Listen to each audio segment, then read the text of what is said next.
Hey everybody, I'm coming to you on a Friday afternoon with some just kind of data that's changing in the industry that I wanted to share with you. So what you may have heard of as the lockdown effect, basically that's people who are currently in a mortgage that they got during COVID or refinanced during COVID at a really low rate.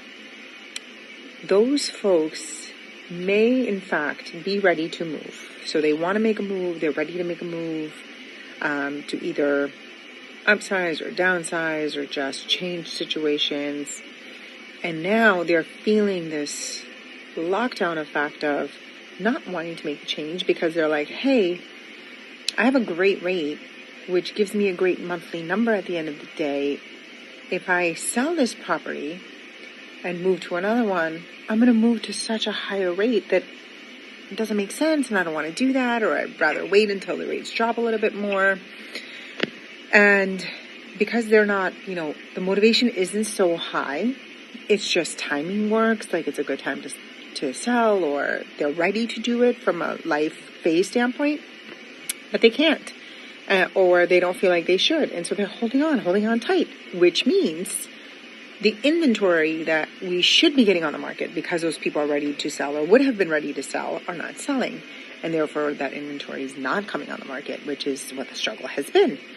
So, and the other thing that has changed also is the average tenure of a buyer who purchased a home, stays in the home, used to be about 7 years. So every 7 years, on average, a family will sell and upsize or right size or downsize or whatever.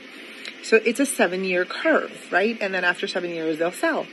That 7-year curve, that was historic up until now because of the lockdown effect, has went from 7 years to 15 years. That's like wild, just wild. It doubled. All because there's no motivation to move out of the rate that they're in. And up until about a month or so ago, that was all supposed to change.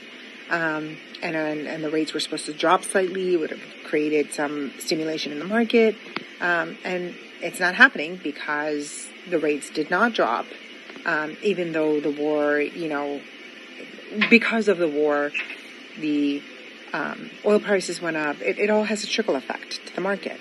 And now, even though we're in a 14-day ceasefire situation, we still don't know what's going to happen. So we're still in this waiting phase to see, is this war going to end? Are gas prices going to come down? Oil prices going to come down? And, will people start moving like they should have or would have prior to this whole scenario? So just something to think about, something to be informed about, and stay on top of the market. Have a great afternoon.